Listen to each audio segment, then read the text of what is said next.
Chippendale since the beginning of time, since 1978. But I grew up in the country, so I guess in a way I'm coming home, at least in terms of growing food. Food is the biggest cause of climate change. It's about the biggest single after burning fossil fuels. The average grocery shop for an Australian has travelled 21,000 kilometres. A meal has got about 2,000 to 3,000 kilometres in it, times 3 meals a day. That's 6,000 km. You know, that's a lot of energy to get your food.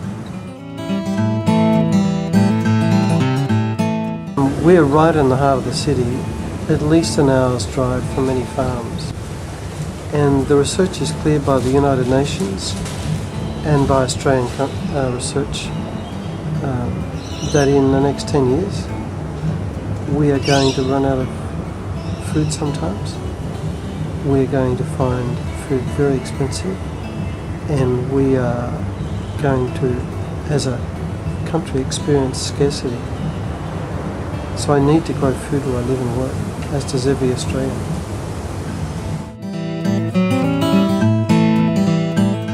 I did a couple of small plants in front of my own house and in front of some other neighbours who agreed with me we needed to do this.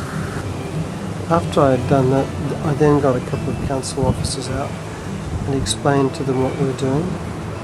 Importantly, I did not ask them for consent. That was never put to them. Never ask councils to approve something that they've never been asked to approve before, because councils are risk averse and they'll never say yes to something that's new. It's been remarkable.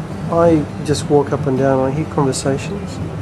People who work here, they stop and they now say, to change my attitude to the street, I clean up the rubbish, and now I take my shower water down and put it on the tree.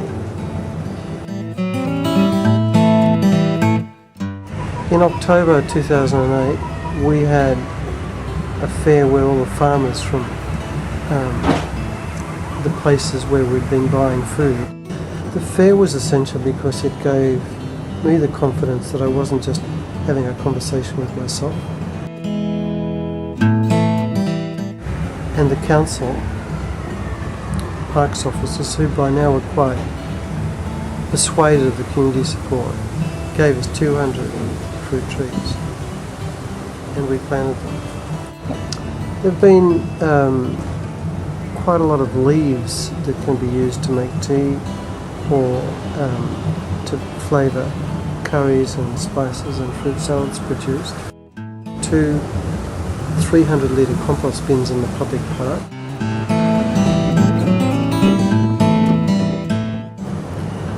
And I haven't had one adverse criticism. I've been amazed how people who know nothing about all the issues that I'm talking about with you say, that's great.